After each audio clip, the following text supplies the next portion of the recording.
Okay, come to next question 25.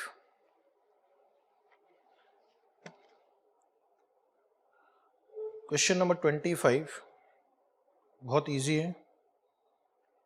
Calculate the market sensitivity index and the expected return on the investment from the following data. तो आपको दो calculation करने हैं. एक market sensitivity index निकालना है और दूसरा एक्सपेक्टेड रिटर्न निकालना है. और आपको डेटा दिया हुआ है. Standard deviation of the asset 2.5%, market standard deviation दिया हुआ है 2%, रिस्क फ्री रिटर्न दिया हुआ है 15% और expected return of market portfolio दिया हुआ है 15%. कोएफिशिएंट कोरिलेशन दिया हुआ है 0.8. अब इस क्वेश्चन में स्टूडेंट वंडर कर सकता है कि ये जो मार्केट सेंसिटिविटी इंडेक्स है ये क्या है. तो यहाँ पे जो आप डेटा देख रहे हो आपको स्टैंडर्ड डिवीजन दिया हुआ है, कोरिलेशन दिया हुआ है. तो इंटरप्रिटेशन होगा कि वो आपसे बीटा चाहता है, क्योंकि बीटा आएगा तो जाकर आप एक्सपेक्टेड रिटर्न भी निकाल पाएंगे, क्योंकि आरएफ आरएम दिया हुआ है, एक बीटा की जरूरत है. ठीक है, तो बीटा आ जाएगा तो आपका एक्सपेक्टेड रिटर्न ऑफ स्टॉक भी आ जाएगा. तो मार्केट सेंसिटिविटी इंडेक्स का क्वेश्चन देकर आपको क्या अंदाजा लगाना है कि वो आपसे बीटा पूछ रहे हैं. पहला क्वेश्चन इजी है. पहले बीटा कैलकुलेट करेंगे. बीटा के लिए कौन सा फॉर्मूला यूज करेंगे. अब जो आपको डेटा दिया है उससे ही संभालना है आपको. सिग्मा ऑफ एसेट दिया हुआ है, मार्केट का स्टैंडर्ड डिविएशन दिया हुआ है और कोरिलेशन दिया हुआ है. तो कल आपने देखा बीटा का एक फॉर्मूला था R into standard deviation of the stock upon standard deviation of the market. Is it right. तो इस फॉर्मूले को यूज करेंगे. ये फॉर्मूला अपन ने यूज नहीं किया था अभी तक, इस बार करेंगे. क्वेश्चन चेंज कर रहे हैं लोग. What will be the expected return on the portfolio. Expected return निकालना है when beta is 0.5. Beta change कर दिया है. And risk free rate of return ये भी चेंज कर दिया है अभी, ये अब कर दिया 10%. यानी एक अलग ही क्वेश्चन है जिसमें बीटा डिफरेंट है, रिस्क फ्री रिटर्न डिफरेंट है, कुछ नहीं मेंशन किया जाएगा. तो मार्केट पोर्टफोलियो का रिटर्न हम पिछले आंसर से लेंगे 15%. ओके, तो ऐसे क्वेश्चन में आपको क्या करना है, पहले लिखना है step 1 calculation of beta. Step 1 calculation of beta. फिर next line beta is equal to R into sigma P. P मतलब पोर्टफोलियो, अगर S लिखना है तो S भी लिख सकते हैं, stock. R into sigma S upon sigma M. ठीक है, तो चेक करना answer.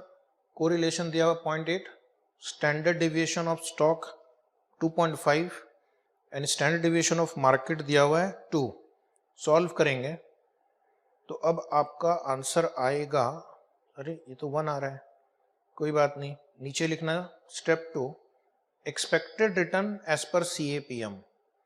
Expected return as per CAPM is equal to next line formula RF plus beta into RM minus RF. हर एक बार फॉर्मूला लिखना है और एग्जाम में RF RM का फुल फॉर्म भी लिखना है. RF means risk free rate, RM means return on market portfolio and B मतलब बीटा.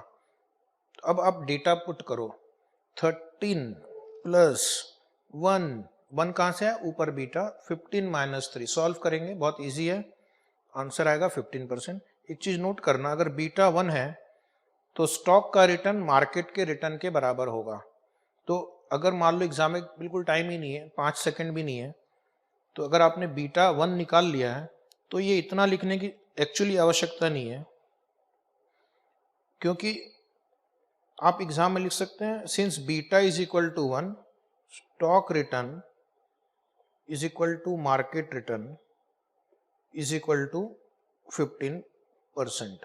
ठीक है, तो कर सकते हैं वैसा, कोई दिक्कत नहीं है. केस 2 लिखना अभी. Case 2 beta is equal to 0.5, RF is equal to 10%, comma RF equal to 10%. एक ही क्वेश्चन में फॉर्मूला बार बार नहीं भी लिखेंगे तो चलेगा. एक बार ऊपर लिख दिया तो इसका मतलब है नीचे सारी जगह वही फॉर्मूला यूज हो रहा है. तो अभी लिखना expected return is equal to RF 10 हो जाएगा, 10 प्लस बीटा चेंज किया 0.5 इंटू ब्रैकेट 15 माइनस 10, सॉल्व करेंगे 5 इंटू 0.5 ढाई और ये 10 12.5 आ गया, लिखना 12.5%। थोड़ा वार्म अप चल रहा है, इजी क्वेश्चन। ओके, जैसे जैसे खेल बढ़ेगा मुश्किलें और बढ़ती जाएंगी, राइट। अभी क्वेश्चन नंबर 26 पे आना। इस क्वेश्चन नंबर 26 की खासियत क्या है, ये एग्जाम में 6 मार्क्स के लिए आ चुका है, लेकिन बहुत पहले। हमने क्या किया है, 1998 में ये क्वेश्चन सिलेबस में इंट्रोड्यूस हुआ था, portfolio management, for your information. उसके पहले आपको कभी भी आपको क्वेश्चन नहीं दिखेगा पोर्टफोलियो पे। अराउंड 98 ओनली पोर्टफोलियो के क्वेश्चन दिखने चालू होंगे। वहां से लेकर अब तक लगभग सारे क्वेश्चन हमने कवर कर लिए, लगभग सारे जो स्टडी मटेरियल में हैं, एग्जाम में आए हैं, आरटीपी में आए हैं, सजेस्टेड में आए हैं, और प्रैक्टिस मैनुअल भी आता था पहले, उसके सभी लगभग ले लिए हैं। तो एक तरह से हमारी नोट्स में बहुत ही डिटेल में सब कुछ कवर हो गया है। Let us start. एक बार स्टार्ट करो। An investor is seeking the price to pay for a security whose standard deviation is 3%। तो यहाँ पर आपको एक कहानी के रूप में क्वेश्चन पूछा है। 25 नंबर में डायरेक्टली स्ट्रेट फॉरवर्ड आपको डेटा दिया था। तो एक एक चीज नोट करते जाना कि स्टैंडर्ड डेविएशन ऑफ सिक्योरिटी दिया हुआ है आपको 3%। तो इस सिग्मा एस या सिग्मा पी बोलो 3%। Correlation of the security with the market is 0.8, R is 0.8, and standard deviation of the market sigma M is 2.2%। तो लगता नहीं पिछले क्वेश्चन जैसा ही है। ये 3 वेरिएबल का मतलब आप बीटा निकाल सकते हैं, R into sigma S upon sigma M. अब दिया है the return from government securities 5.2% RF, and return from market portfolio is 9.8% RM. Same question. The investor knows that by calculating the required return, he can determine the price to pay for the security. एक बार उसके हाथ में required return आ गया तो वो intrinsic value या price of the security निकाल सकता है। क्वेश्चन क्या है, what is the required return on the security. और ऐसे क्वेश्चन 6 मार्क्स के लिए आए थे, लेकिन उस समय 98 में जब ये आया था तो बिल्कुल फ्रेश क्वेश्चन था, नया चैप्टर था, तो उसमें भी लोग गलती कर सकते थे। ऐसे क्वेश्चन आने अब बहुत ही रेयर हो गए हैं। स्टार्ट। स्टेप 1, नोटबुक में लिखना है सारे answer. Step 1, beta is equal to R into sigma P upon sigma M, R into sigma P upon sigma M. इस क्वेश्चन में R is 0.8, sigma P 3, sigma M 2.2, पहली 2 लाइन में लिखी हुई है।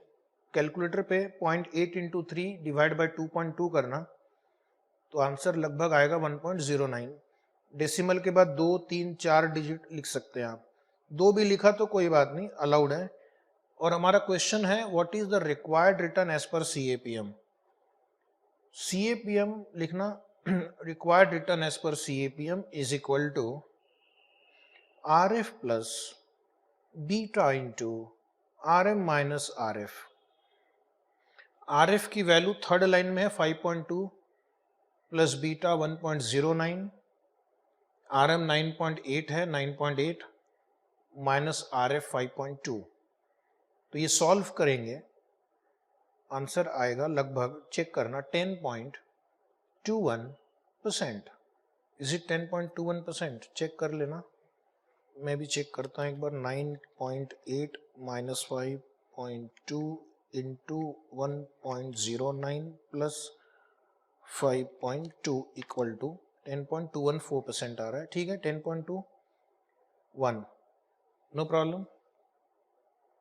अभी एक क्वेश्चन करेंगे 27 नंबर क्वेश्चन। ये भी एक एग्जाम का ही क्वेश्चन है, वहां पर आसपास लिख के रखो एग्जाम क्वेश्चन, लेकिन उसका ईयर मेंशन्ड नहीं है, काफी पुराना है।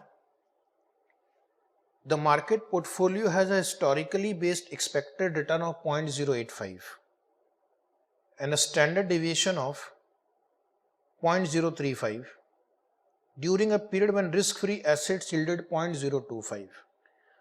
जस्ट कंफ्यूज करने के लिए सब पॉइंट पॉइंट में दिया हुआ है. इसका मतलब है कि RM 8.5% है, सिग्मा M 3.5% है एंड RF 2.5% है. सीधी बात, ऐसे भी लिख सकते थे, लेकिन उनको तो पैसे कमाना है.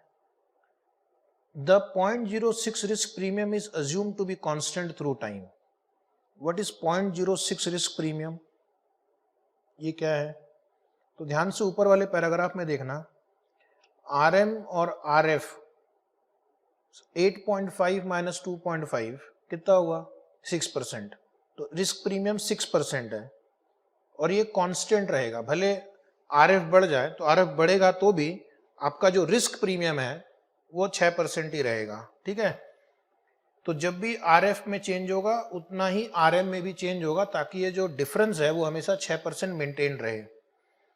अब उन्होंने कहा कि रिस्कलेस इन्वेस्टमेंट में नाउ भी परचेज टू यील्ड 0.08. अभी RF हो गया है बढ़कर 8%.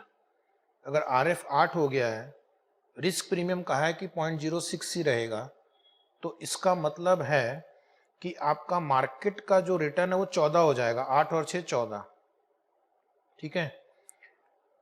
A security has a standard deviation of 0.07 and a 0.75 correlation with the market portfolio. बहुत इजी है. सिक्योरिटी का स्टैंडर्ड डिविएशन, सिक्योरिटी का कोरिलेशन दिया हुआ है. तो अभी जो आपने दो क्वेश्चन किए हैं बिल्कुल वही है.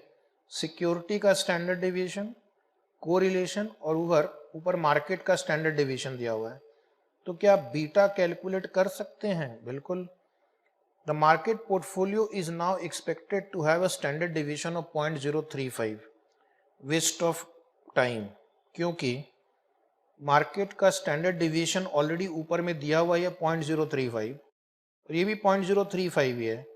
तो चेंज तो कुछ हुआ ही नहीं, देने की आवश्यकता ही नहीं थी. देना तब था जब ये चेंज होता,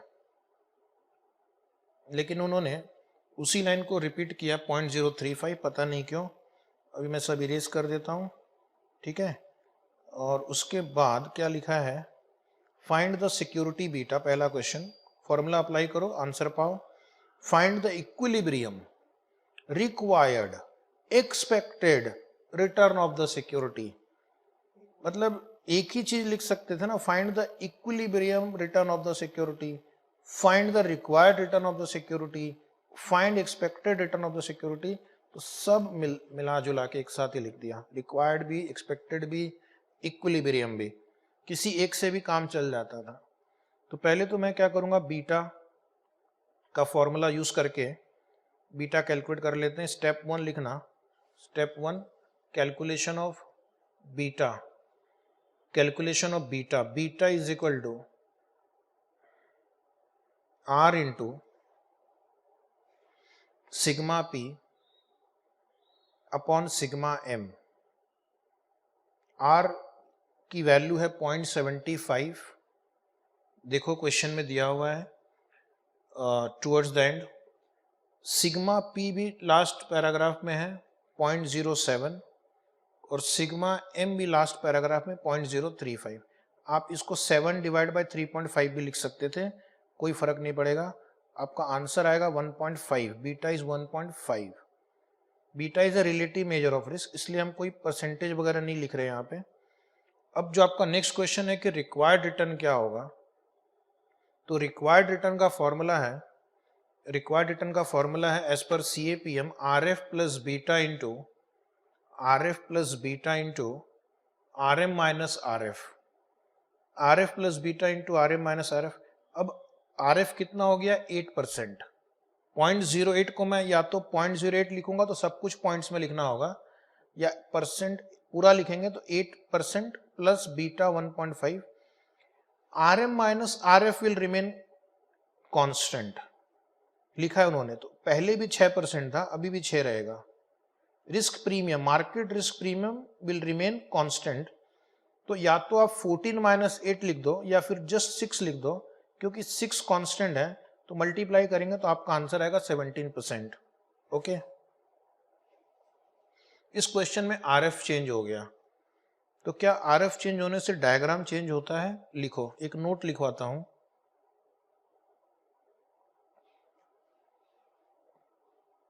नोट लिखना,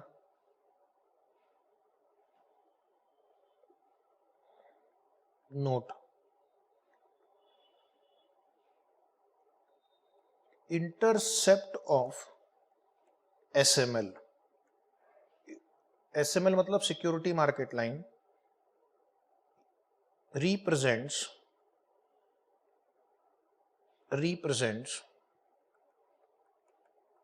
risk free nominal return, risk free nominal return, that is risk free real return, that is risk free real return plus inflation, risk free real return plus inflation. Okay,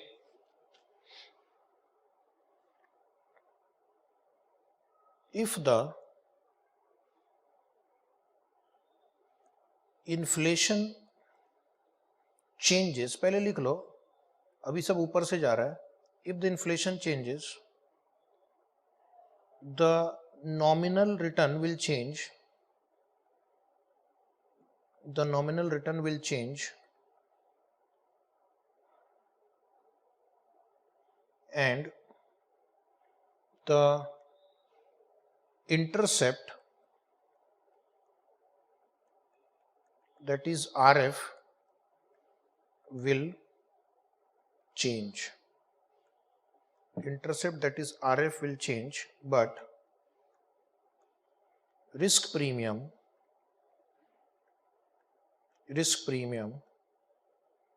that is RM minus RF will not change.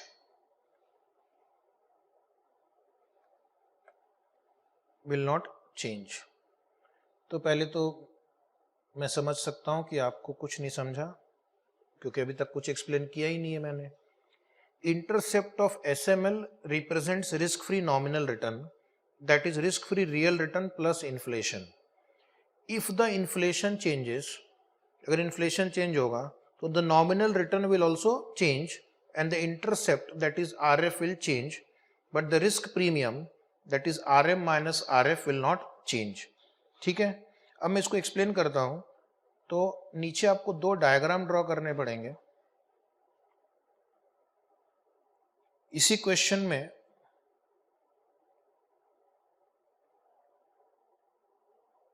Diagram draw करेंगे। Beta आपका कितना है, यहाँ पे beta लिख दो, यहाँ पे रिटर्न लिख दो। ये है बिफोर चेंज इन आरएफ का डायग्राम। जब आरएफ चेंज नहीं हुआ था तो डायग्राम ऐसा था, दैट इज ये स्टार्ट हो रहा था 2.5% से, ठीक है, और आफ्टर चेंज क्या होगा, अब ये थोड़ा ऊपर से स्टार्ट होगा यहाँ पे, ठीक है, और इस बार ये हो जाएगा, कितना दिया हुआ है, 8%।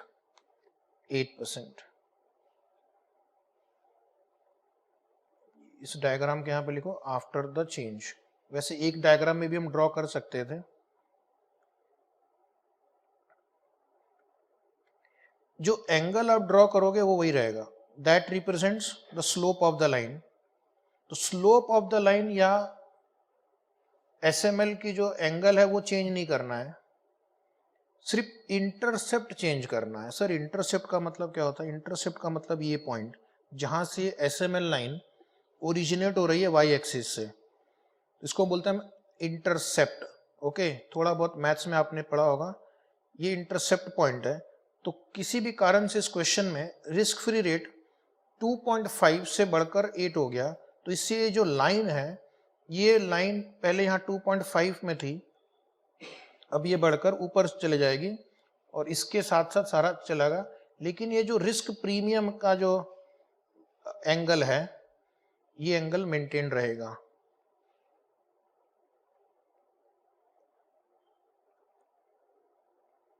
ये जो आप डायग्राम जब ड्रॉ करोगे तो कोशिश करना कि ये जो एंगल है बिल्कुल सेम रहेगा। इसको बोलते हैं रिस्क प्रीमियम। ओके,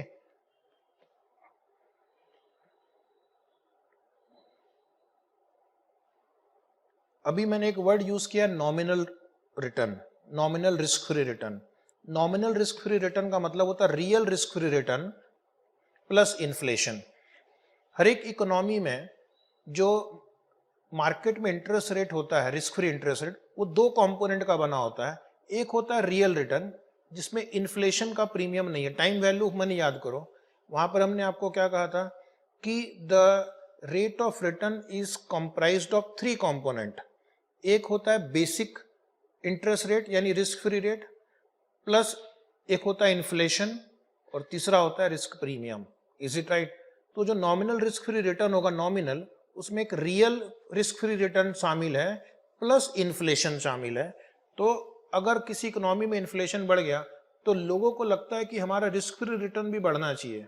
अगर इंडिया में इन्फ्लेशन अभी 8% है, कल को 12% हो गया, तो आप चाहेंगे कि गवर्नमेंट सिक्योरिटी में भी हमारा जो रिटर्न है, जो इंटरेस्ट है, वो बढ़े, ताकि हमें इन्फ्लेशन का कॉम्पनसेशन मिल सके।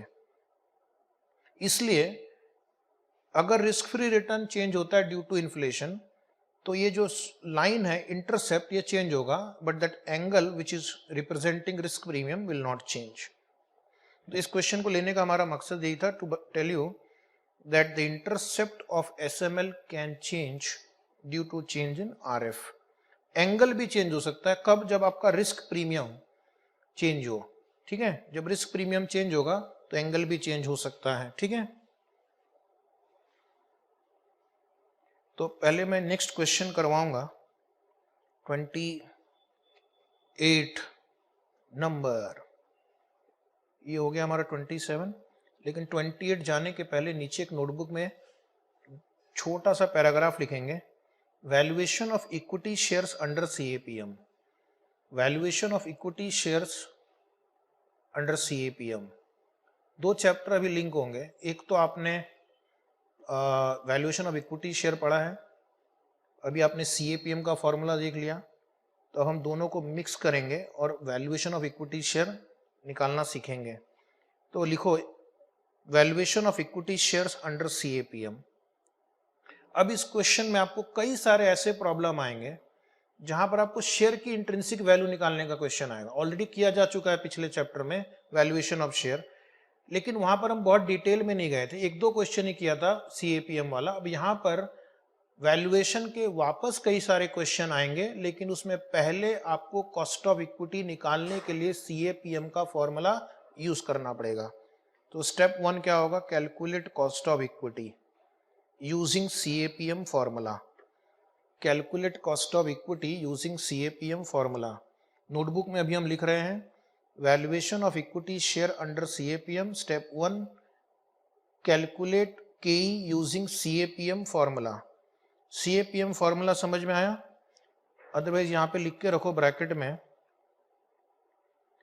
के is equal to R F plus beta into R M minus R F. ये हो गया first step. Step 2, compute equilibrium price. Compute equilibrium price using Gordon's formula. Using Gordon's formula where K is computed under step 1, where K is computed under step 1. compute equilibrium price या intrinsic value। equilibrium price को हम एक और नाम देंगे bracket में, intrinsic value, using Gordon formula।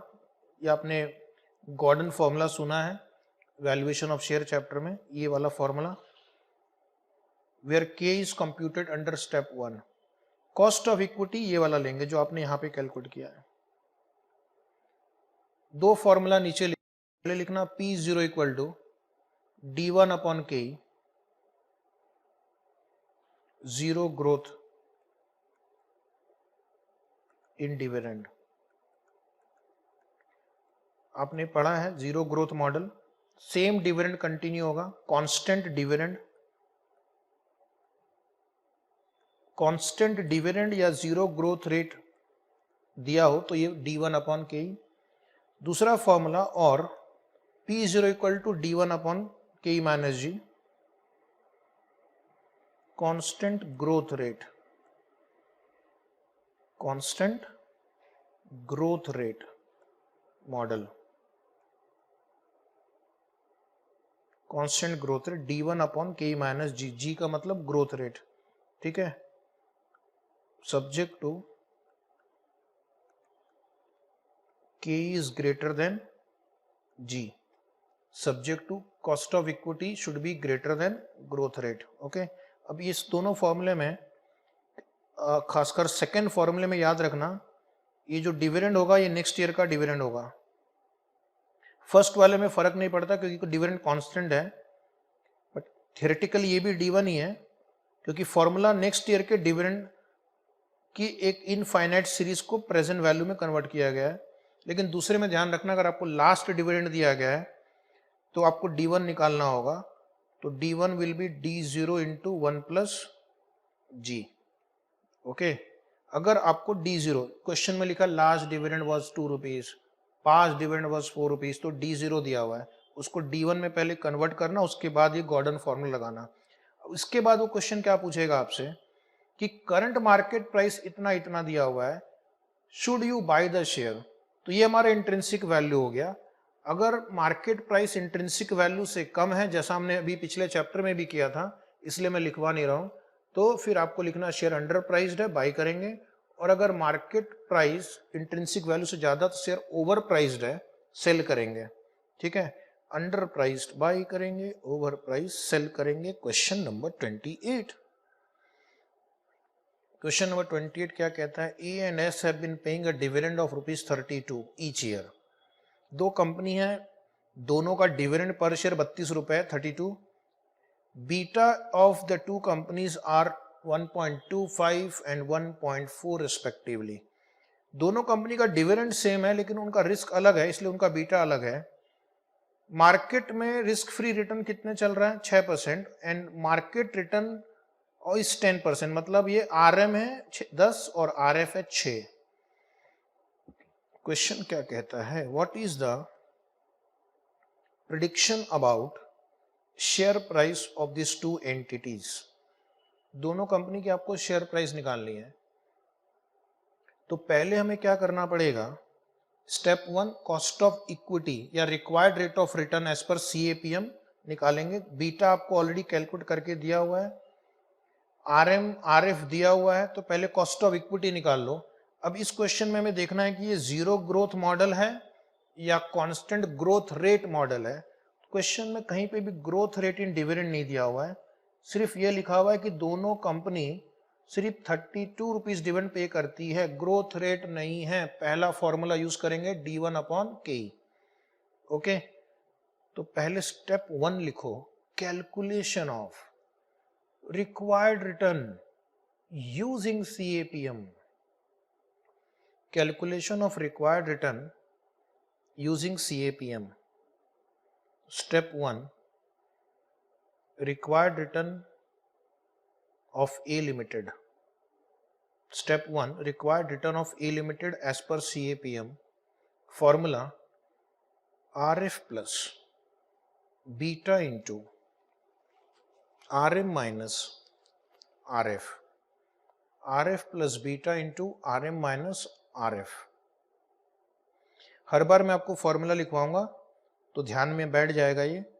RF दिया हुआ है 6%, RF दिया हुआ है 6%, क्वेश्चन को देखो, सामने रखो, और बीटा दिया हुआ है 1.25 और मार्केट का रिटर्न दिया हुआ है 10।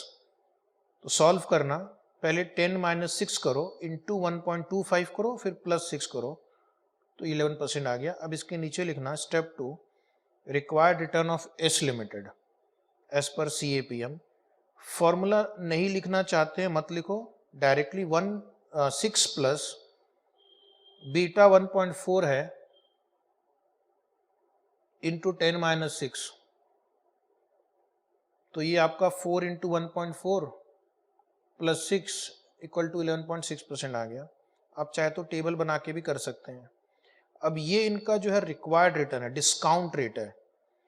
मान लो ये क्वेश्चन वैल्यूएशन ऑफ शेयर का होता तो आप क्या करते, आप लेते ना dividend per share upon cost of equity, तो वही करना है अभी आपको। तो स्टेप 2 लिखेंगे calculation of expected share price या इंट्रिंसिक वैल्यू ऑफ शेयर या equilibrium share price,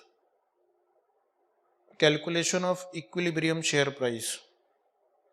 right hand side 2 columns, A limited S limited, A limited S limited, point A, dividend per share 32 rupees 32। दोनों company की dividend same है लेकिन required return अलग है क्योंकि risk अलग है। पॉइंट बी एक्सपेक्टेड रिटर्न और रिक्वायर्ड रिटर्न, एक्सपेक्टेड रिटर्न और required return in bracket step 1, in bracket step 1।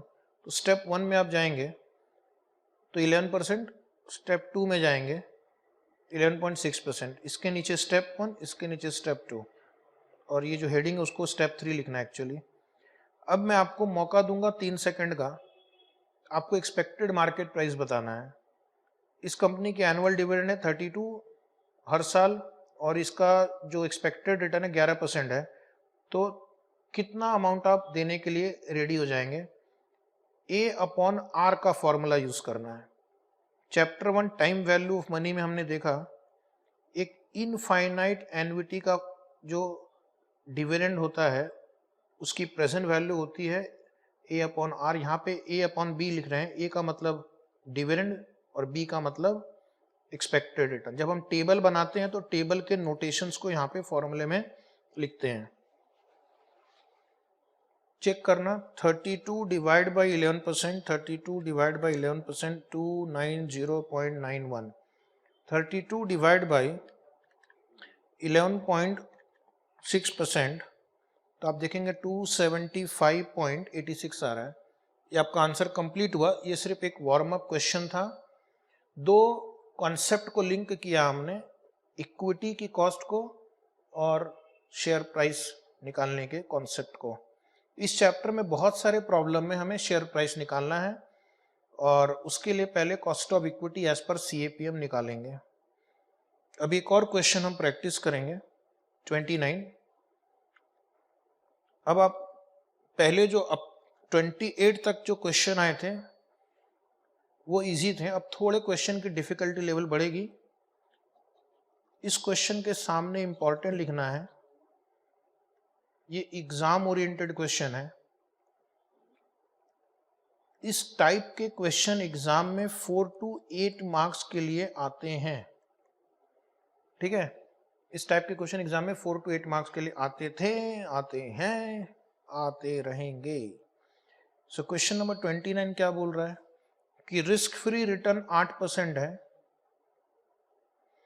Return on market portfolio 12 है RM, expected rate of growth for dividend of firm A is 6%, growth rate दिया हुआ है तो इस बार growth वाला formula लगेगा। Last dividend paid दिया हुआ है D0 1 रुपया, बीटा भी दिया हुआ 1.4, सब कुछ तो दिया है, क्या चाहिए। What is the equilibrium price per share of the equity stock of firm A, तो आपको इक्विलिब्रियम प्राइस पर शेयर निकालना है। तो यहाँ पे 2 स्टेप लगेगा, पहले के निकालना और उसके बाद P0 निकालना। के निकालने के लिए CAPM और P0 निकालने के लिए गॉर्डन। ओके, तो 2 अलग अलग फॉर्मूले अलग अलग चैप्टर में सीखा लेकिन यहाँ पे मिक्स हो गया। उसके बाद क्या करना है, उसके बाद इन्होंने क्वेश्चन में कुछ चेंजेस लाए हैं। What is the combined effect of the following changes on the price per share of equity stock of firm A. Inflation premium decrease by 6%. जैसा भी मैंने आपको एक नोट लिखाया था कि इन्फ्लेशन प्रीमियम चेंज हो रहा है, तो ये जो 8 है ये भी चेंज होगा. तो स्टूडेंट को पता होना चाहिए कि अगर इन्फ्लेशन प्रीमियम घट रहा है तो उतने से रिस्क फ्री इंटरेस्ट रेट भी घटेगा. तो अब मेरा RF हो जाएगा 8 - 2 6%. ठीक है. RM भी चेंज होगा 12 - 2 10%.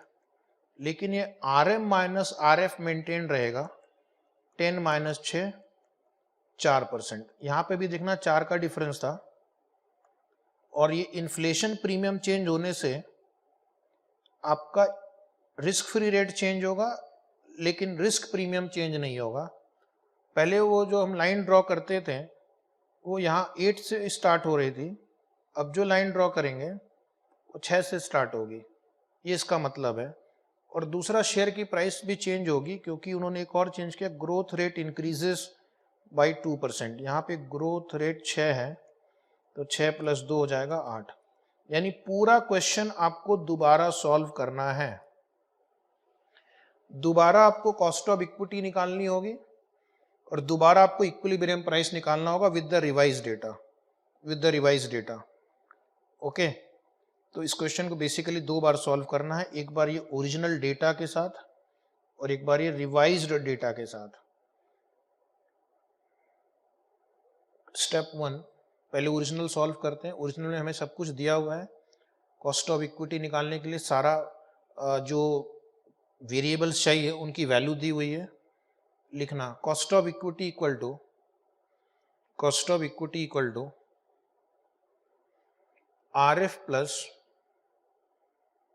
Beta into RM minus RF.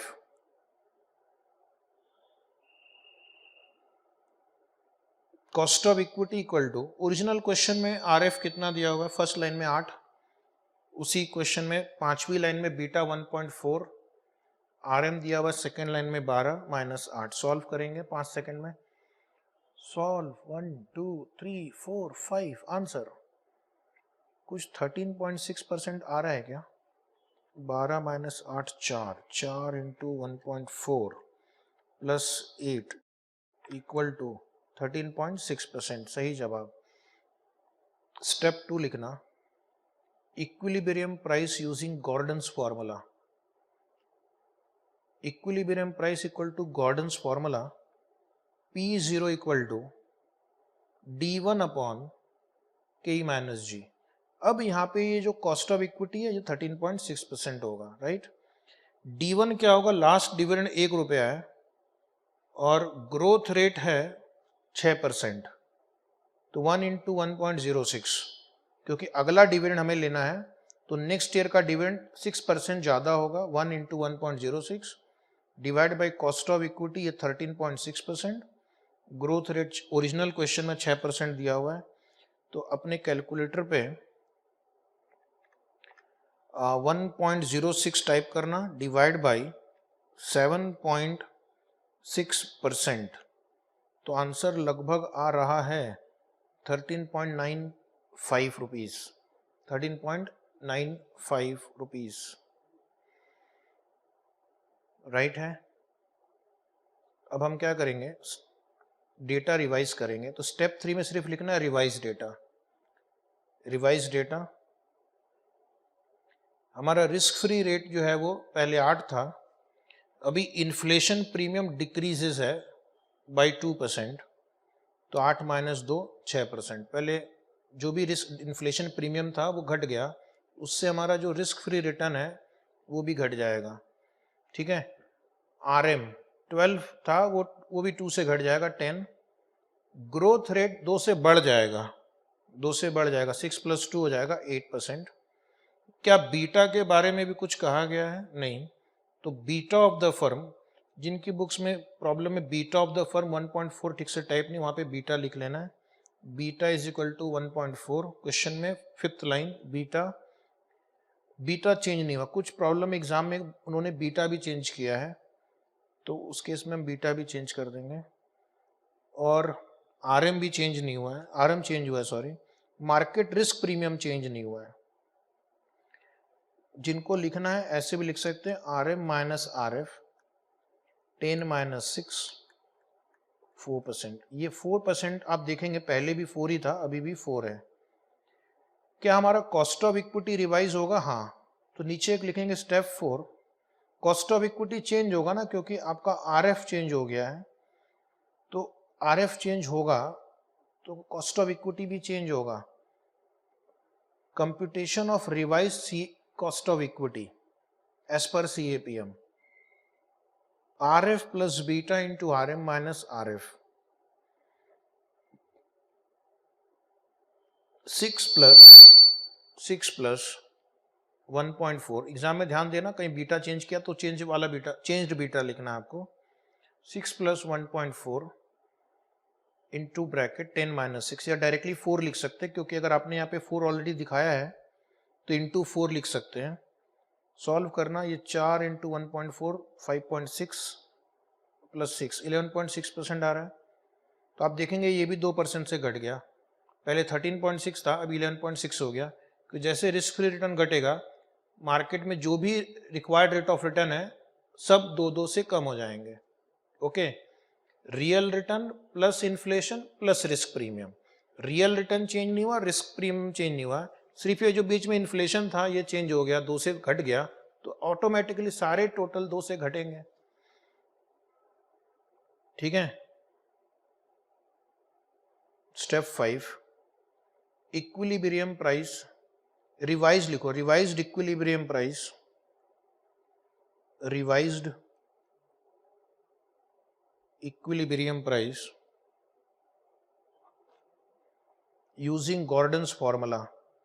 Formula वापस लिखना है तो लिखो, ना तो कोई बात नहीं। P0 equal to D1 upon K minus G is equal to, अभी ग्रोथ रेट 8% है तो 1 इंटू 1.08 लेंगे। अभी लास्ट ईयर डिविडेंड 1 था, लेकिन क्वेश्चन में उन्होंने आपको बोला है कि अब ग्रोथ रेट 8% होगा आने वाले ईयर से, तो 1.08 डिवाइड बाई हमारा रिवाइज कॉस्ट ऑफ इक्विटी लेंगे 11.6% minus revised growth rate 8%, revise growth rate 8%। तो ये सॉल्व करेंगे तो आंसर 30 रुपये आएगा। उन्होंने पूछा है कि what is the combined effect of the following changes on the price per share. तो एक लास्ट लाइन लिखनी रख गई, the share price will increase by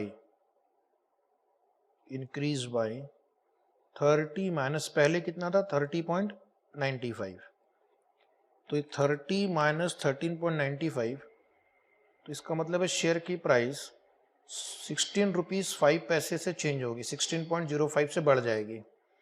question था ना, what is the combined effect of the following changes on the price per share. तो आपको price बहुत बढ़ गई, क्योंकि एक तरफ तो आपका कॉस्ट ऑफ इक्विटी घट रहा है, तो कॉस्ट ऑफ इक्विटी घटेगा तो प्राइस बढ़ेगी, और दूसरा आपका ग्रोथ रेट बढ़ रहा है, ग्रोथ रेट बढ़ेगा तो प्राइस बढ़ेगी। Direct relationship between growth rate and price, and inverse relationship between the cost of equity and price. Okay, अब इस क्वेश्चन में कुछ कंफ्यूजन होता है कभी कभी, उसको थोड़ा दूर किया जाए। आंसर हमारा कंप्लीट हो गया, यही आंसर आपको एग्जाम में भी प्रेजेंट करना है। उन्होंने लिखा है कि इन्फ्लेशन प्रीमियम डिक्रीज बाय 2%, तो बच्चा कभी कभी क्या करता है 8 माइनस 2% ऑफ 8 कर देता है, 8 माइनस 2% ऑफ 8, 8 माइनस 2% 7.84, वो एकदम उसको जैसे मैथ्स में इंटरप्रिटेशन करते हैं वैसा कर लेता है। ठीक है, 2% ऑफ 8 ले लेता है, वैसा नहीं करना है। उसी तरह यहाँ पे 12 माइनस 2% ऑफ 8 नहीं करना है। उसी तरह ग्रोथ रेट में ऐसे 6 प्लस 2% ऑफ 6 ऐसा इंटरप्रिटेशन नहीं करना, ऑल्दो एक आध बुक में आप देखेंगे वैसा इंटरप्रिटेशन किया गया है। दूसरी बात है, क्वेश्चन में ये नहीं लिखा गया है कि ये जो रिस्क फ्री रिटर्न है ये नॉमिनल है या रियल है, तो एक अजम्पशन लिखेंगे, the risk free return of 8% the risk free return of 8% given in the question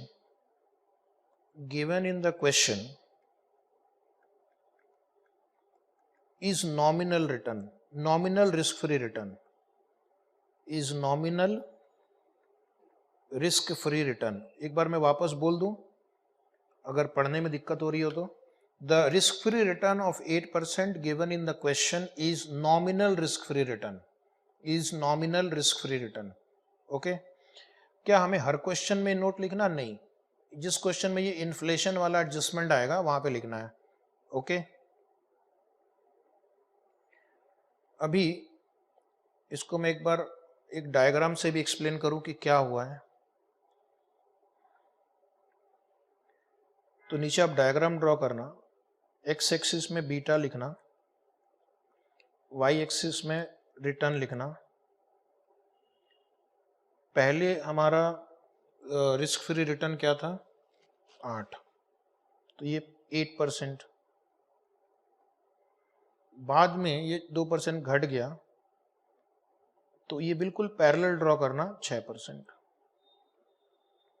okay और बीटा कितना था? 1.4. तो पहले स्टॉक का जो रिटर्न था वो से 13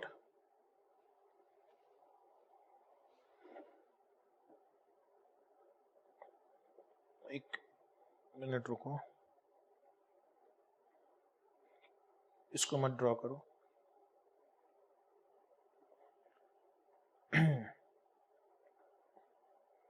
पहले स्टॉक का रिटर्न रिस्क रिटर्न 6 था और बाद में पहले 8 था, ये पहले का है और ये आफ्टर. तो आप देखेंगे जो SML लाइन है ये पूरी की पूरी नीचे शिफ्ट हो गई. ओके ये पूरी की पूरी नीचे शिफ्ट हो गई है. ओके बट ये जो एंगल है वो चेंज नहीं करना है आपको, क्योंकि रिस्क प्रीमियम सेम रहेगा.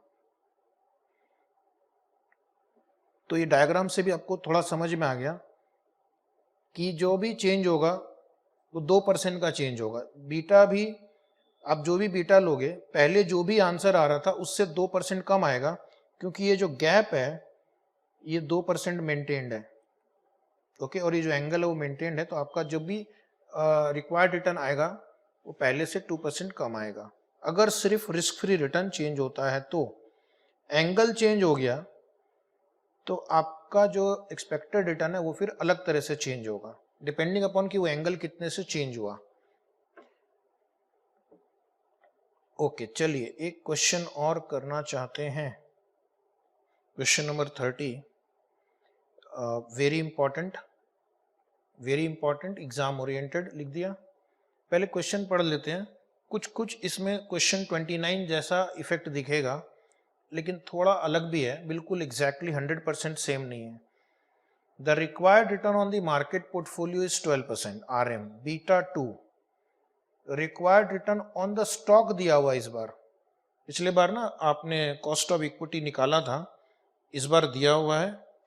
यहाँ पर एक beta of the stock, beta की अगर साइन नहीं दिख रही है तो बीटा लिख देना है. कुछ क्वेश्चन में बीटा टाइप नहीं हुआ है, बिकॉज प्रोबेबली वो जो प्रिंटर है वो रिकॉग्नाइज नहीं कर रहा होगा.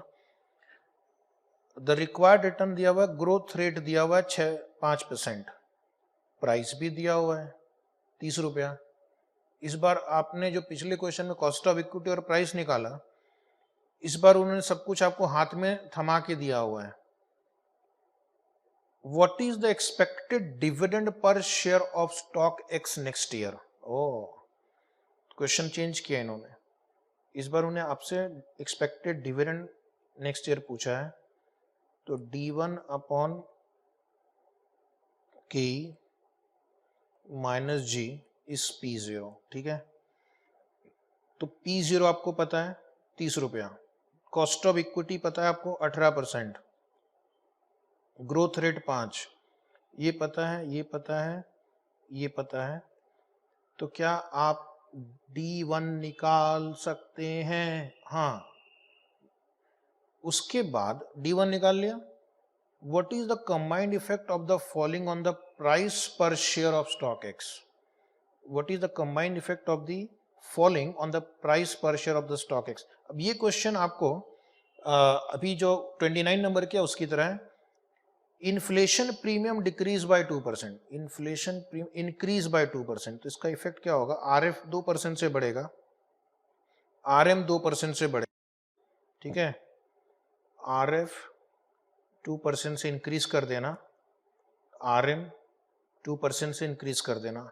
क्वेश्चन में RM यहाँ पे 12% दिया हुआ है, तो ये 12 + 2 हो जाएगा. RF मुझे नहीं दिख रहा है ऊपर कहीं. इसका मतलब है कि हमें पहले ये बीटा रिक्वायर्ड रिटर्न और RM इनको यूज करके पहले आपको ओरिजिनल RF निकालना होगा, उसके बाद उसको 2% से बढ़ाएंगे. ठीक है, इस क्वेश्चन में उन्होंने क्या किया है, एक नया पॉइंट ऐड किया है कि इस बार वो जो मार्केट रिस्क प्रीमियम है वो भी चेंज हो जाएगा. The decrease in the degree of risk aversion. Risk aversion, investor का रिस्क एवर्जन यानी उसकी liking for the risk, attitude towards the risk, reduces the differential between the return on the market portfolio and the risk free return by 1/3. तो इस बार एक नया adjustment आया है कि जो मार्केट रिस्क प्रीमियम है वो 1/3 से घट जाएगा, 1/3 से घट जाएगा इंटू 2/3 हो जाएगा. 1/3 से घटना यानी ओरिजिनल नंबर का 2/3 होना. ओके, तो हम क्या करेंगे, पहले RF निकालेंगे यूजिंग CAPM इक्वेशन. RM निकाल लिया ऑलरेडी. इस बार मार्केट रिस्क प्रीमियम जो है वो कम हो रहा है. इन्वेस्टर जो है उसकी रिस्क एवर्जन कम हो रही है, कम डर लग रहा है उसको अभी, तो बोल रहा है मुझे कम प्रीमियम चाहिए. एंड एक और चेंज किया इन्होंने, expected growth rate of the dividend on stock X decreases to 4%. पहले ग्रोथ रेट यहाँ पे 5 था, इस बार डिक्रीजेस टू 4% लिखा, मतलब नया ग्रोथ रेट 4% है. 5 - 4 नहीं करना है. जहाँ पे वर्ड्स यूज होते हैं बाई, जैसे पॉइंट 1 में, तो आपको प्लस करना है या माइनस करना है अगर डिक्रीज होता तो. लेकिन जहाँ डिक्रीजेस टू 4% लिखा, 2 मतलब ये 5 से नया 4 हो गया, 5 - 4 नहीं हुआ यहाँ पे. ओके, तो दोनों वर्डिंग्स का ध्यान देना है. Decreases by, decreases, increases by लिखा है तो जितने से इंक्रीज डिक्रीज दिया उतना ऐड लेस करेंगे. और डिक्रीजेस टू, इंक्रीजेस टू लिखा मतलब नया रेट दिया है. और इस बार बीटा भी चेंज कर दिया है. तो एक पूरी तरह से एक नया प्रॉब्लम ही क्रिएट किया इन्होंने.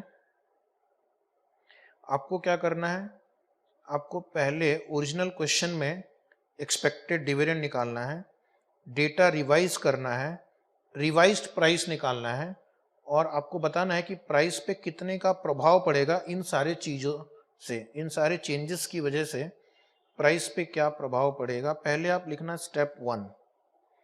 पहला आंसर बहुत इजी है, D1 निकालना है, बाकी सारा डेटा दिया हुआ है.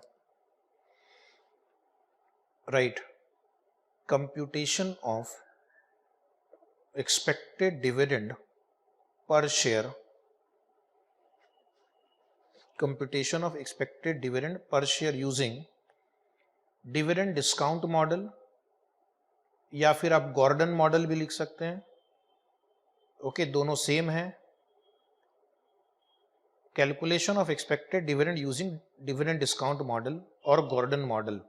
पहले फॉर्मूला लिखो, P0 = D1 upon K minus G. Question में पढ़ेंगे तो उन्होंने आपको एक्सपेक्टेड डिविडेंड दिया हुआ है, एक्सपेक्टेड डिविडेंड ग्रोथ दिया हुआ है, सॉरी, तो D1 निकाल लेंगे. 30 = D1 upon cost of equity दिया हुआ है, required return on the stock मतलब cost of equity 18% minus growth rate in dividend दिया हुआ है 5%. तो ये सॉल्व करके मुझे D1 की वैल्यू बता दो, सॉल्व करके मुझे D1 बता दो.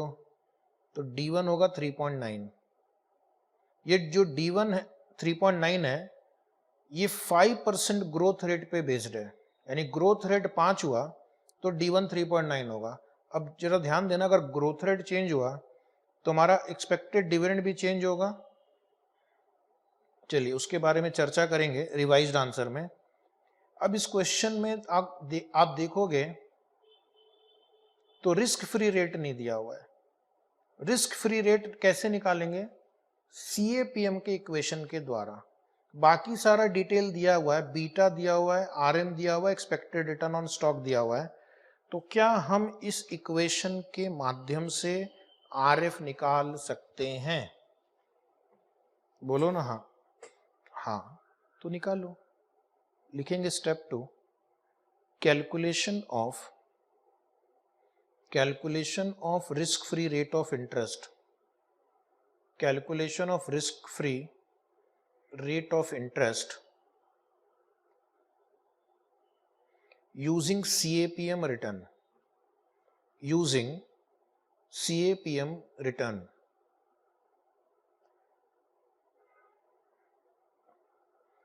calculation of risk free rate of interest using CAPM return। now next line में लिखना return is equal to, expected return is equal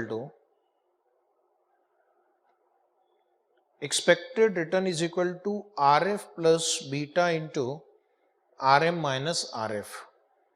expected return is equal to RF plus beta into RM minus RF। अब जो भी data दिया गया पहले उसको put करेंगे। 18 इज इक्वल टू 18 दिया हुआ है, RF प्लस बीटा दिया हुआ है 2, राइट। सेकेंड लाइन में दिया ना बीटा ऑफ स्टॉक 2.0, वही है beta. RM is 12 minus RF। अभी मैं आपसे रिक्वेस्ट करूंगा कि आप ये इक्वेशन सॉल्व करो अगले 5 सेकंड में। 5 मिनट में तो आंसर ही हो जाएगा। और RF की वैल्यू बतानी है, तब तक मैं ठंडा ठंडा पानी पी लेता हूं।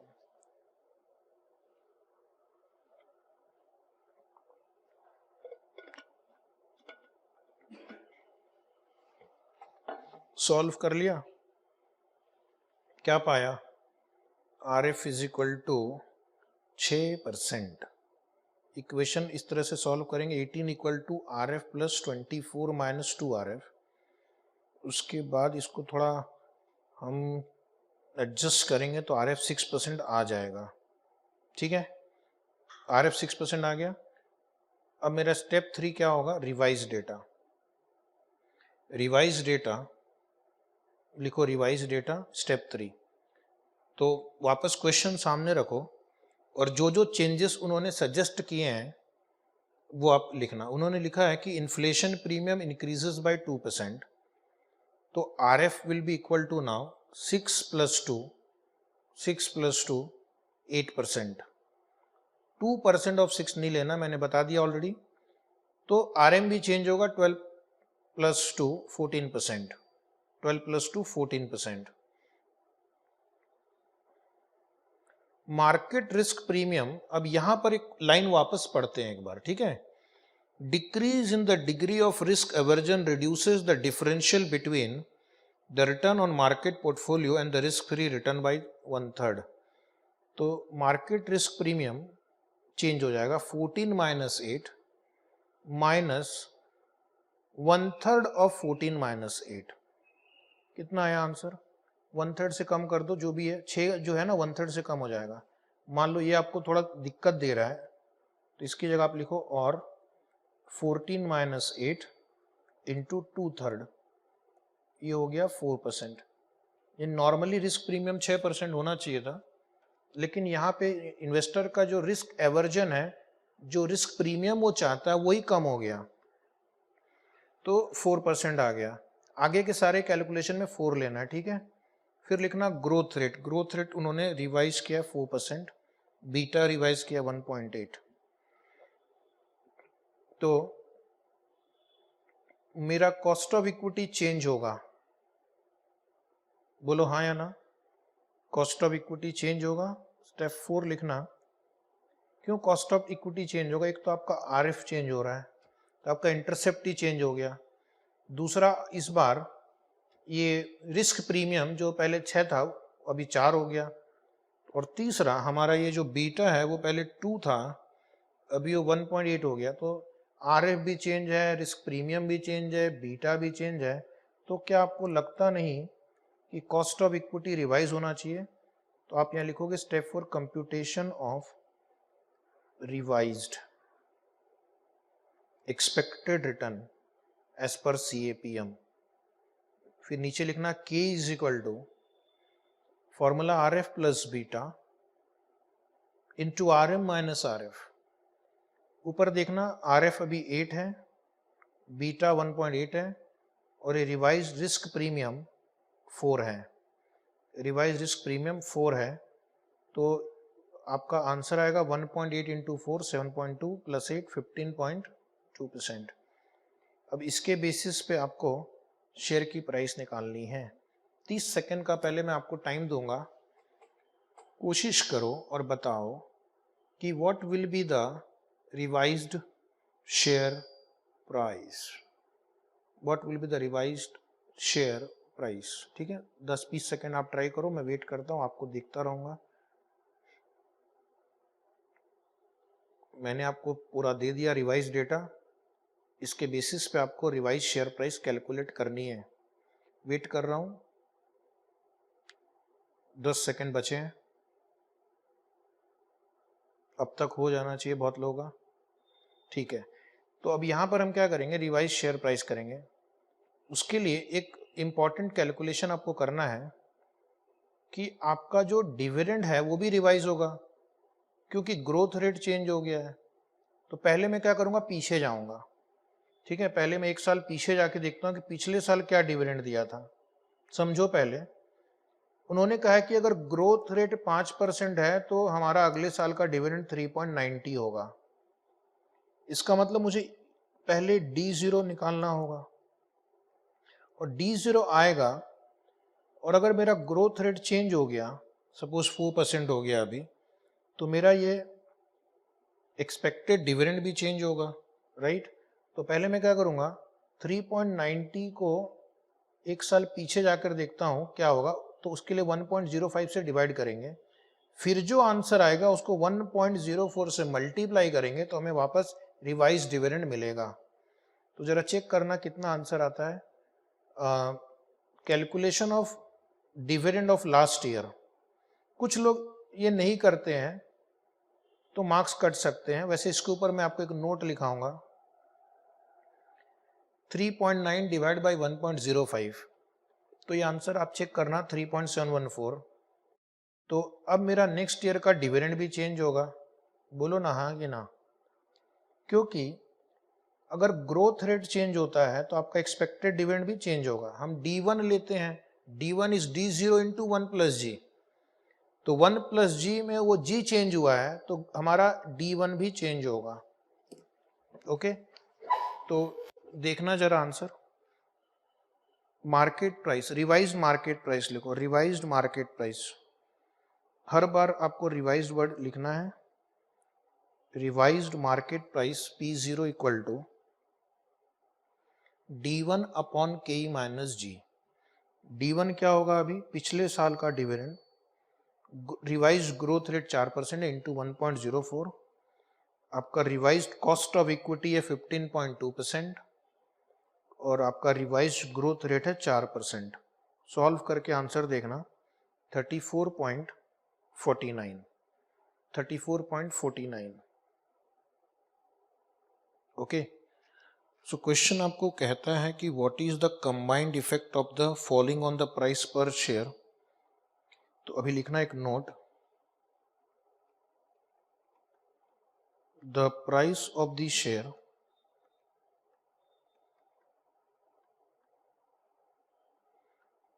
will increase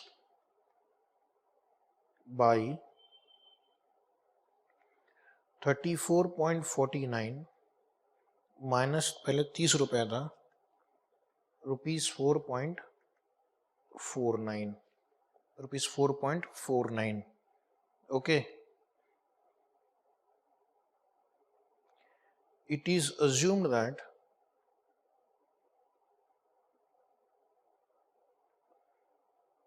risk free rate given in the question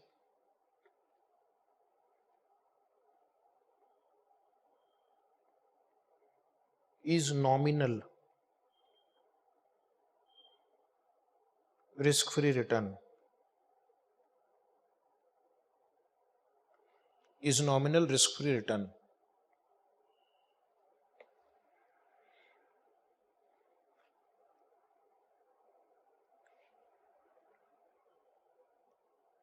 फिर लिखना एक और नोट, ये हो गया note number 2.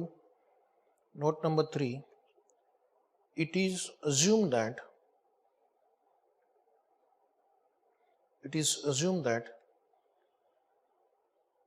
with the change in expected growth rate, it is assumed that with the change in expected growth rate,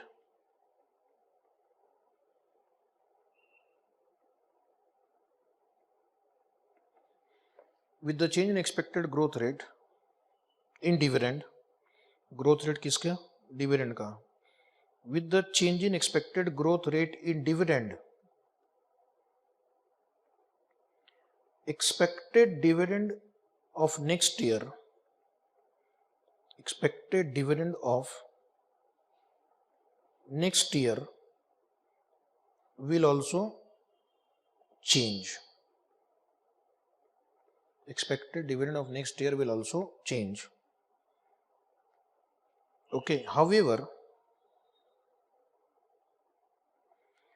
one may assume that expected dividend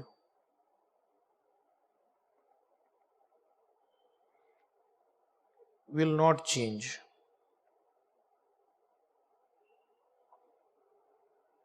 Expected dividend will not change. One may assume that expected dividend will not change. ये हो गया note number 3. सबने लिख लिया? Expected dividend will not change. Erase कर रहा हूं मैं. एक और नोट लिखना, note number 4. When the risk averseness, शायद पहली बार ये वर्ड लिखा अपनी लाइफ में आपने, risk एवर्सनेस. When the risk averseness of the investor changes,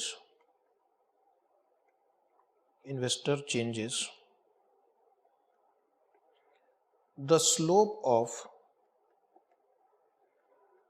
SML will change. The slope of SML will change. Okay. अभी मैं आपको इस क्वेश्चन में 2 डायग्राम बनाऊंगा. Before the change, before the change हमारा risk free rate question number 30 में कितना था? 6% था.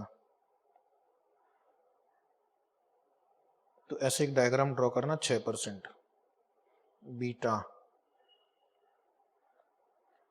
और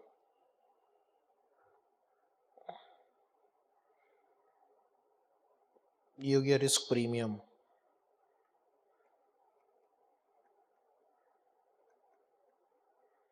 और वाई एक्सिस में लिखना रिटर्न या एक्सपेक्टेड रिटर्न. ठीक है. अब इस क्वेश्चन में आफ्टर द चेंज क्या होगा? स्ट्रेट लाइन ड्रॉ करना, return beta after the change. तो उन्होंने लिखा है कि इन्फ्लेशन प्रीमियम इंक्रीज बाय 2%. तो हमारा जो स्टार्टिंग लाइन यहाँ पे पहले 6 था, अभी वो स्टार्टिंग लाइन चेंज हो जाएगा, इंटरसेप्ट चेंज होगा, कम से कम 8% तो मिलेगा ही आपको. ठीक है. और ये जो एंगल था, एंगल थोड़ा चेंज होगा. अभी दोनों एंगल में डिफरेंस देख रहा है आपको, क्योंकि इन्वेस्टर अभी लेस रिस्क अवर्स हो गया, तो उसका प्रीमियम की रिक्वायरमेंट घट गई है, तो एंगल थोड़ा चेंज हो गया. पहले थोड़ा स्टीप था, अभी थोड़ा फ्लैटन हो गया है बिकॉज उसकी रिस्क प्रीमियम घट गई है। तो जब आप डायग्राम ड्रॉ करेंगे तो ये जो एंगल बन रहा है यहाँ पे और ये जो एंगल बन रहा है इसमें डिफरेंस होगा, ये रिस्क प्रीमियम का जो एंगल है वो चेंज होगा। Is it right? तो बहुत सारे वेरिएबल चेंज किया है, यानी अगर सिर्फ रिस्क फ्री रिटर्न चेंज होगा तो इंटरसेप्ट चेंज होगा, सिर्फ रिस्क एवर्सनेस चेंज होगी तो स्लोप चेंज होगा, ओके, एंगल चेंज होगा। और अगर दोनों ही चेंज हुआ तो इंटरसेप्ट एंड स्लोप दोनों ही चेंज हो जाएगा। ठीक है, तो ये हमने डायग्राम ड्रॉ कर लिया। एग्जाम में पॉइंट नंबर 4 लिखने की बिल्कुल आवश्यकता नहीं है, this is a part of understanding this chapter. Okay, तो अभी मैं आगे बढ़ता हूं। कितने क्वेश्चन हो गए? 30 हो गए, एक और सॉल्व करेंगे 31। तो क्वेश्चन नंबर 31 पे आना। The risk free return is 10% and the market risk premium is 5%। ये क्वेश्चन 31 है। ठीक है, question number 31, risk free rate दिया हुआ है आपको 10%, मार्केट रिस्क प्रीमियम दिया हुआ है यानी RM माइनस RF दिया हुआ है आपको, फिर से और 10 मत घटाना 5, बीटा दिया हुआ है 1.6। The company had declared the latest dividend at ₹3, whereas it had declared a dividend of ₹2.115 in the year 2006। अब यहाँ पर एक और आपका मुसीबत है कि 2006 में 2.115 रुपीस का डिविडेंड दिया गया था और 2012 में 3 रुपए का डिविडेंड दिया गया है। ओके, तो कितने ईयर्स का ये गैप हो गया है? 6 ईयर्स, 2007, 8, 9, 10, 11, 12। ठीक है, the companies earnings and dividends experience constant growth, यानी 2.5 एक पर्टिकुलर ग्रोथ रेट से बढ़ता बढ़ता 3 रुपए तक पहुंच गया है। यानी हर साल हम एक ग्रोथ रेट अप्लाई करेंगे इस 2.115 को, तो 6 साल के बाद इसकी वैल्यू 3 रुपए हो जाएगी। मतलब इस क्वेश्चन में पहले आपको ग्रोथ रेट किसी तरह निकालना होगा। अगर 2.115 एक ग्रोथ रेट से बढ़ता है तो 6 साल के बाद उसकी वैल्यू 3 होती है, तो ग्रोथ रेट क्या है? ग्रोथ रेट क्या है? तो एक बचपन में फॉर्मूला सीखा था, present value, future value, time और आर, और आपको कंपाउंडेड एनुअल ग्रोथ रेट निकालना है, सिंपल इंटरेस्ट नहीं निकालना है, कंपाउंड इंटरेस्ट निकालना है। ठीक है, फिर क्वेश्चन है what is the intrinsic value of the share. अब इंट्रिंसिक वैल्यू को याद करो, D1 upon KE minus G। इस डेटा से आपका KE निकल गया, KE निकालने पे 1 मार्क मिल जाएगा। D1 क्या होगा? ये जो 2012 का जो डिविडेंड है 3 रुपया, ये 3 इंटू 1 प्लस जी होगा।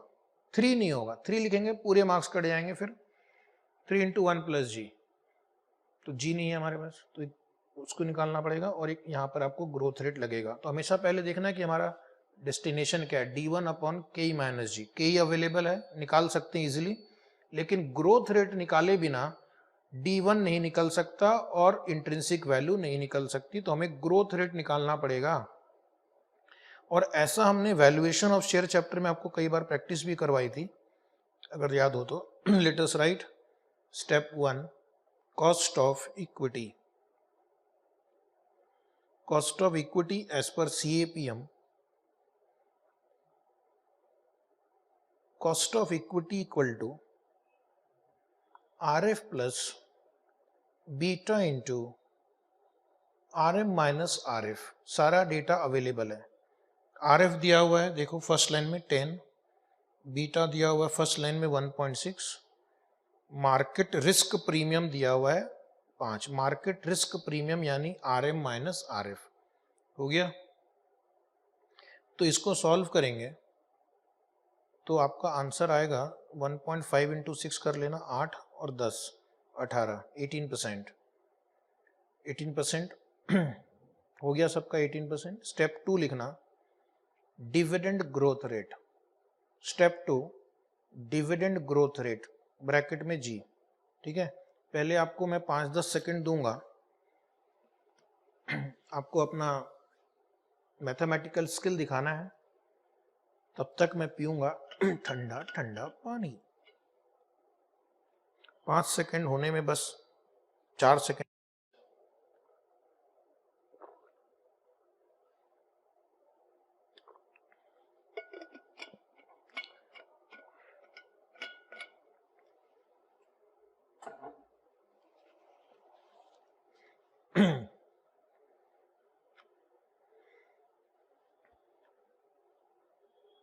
तो आंसर क्या आया?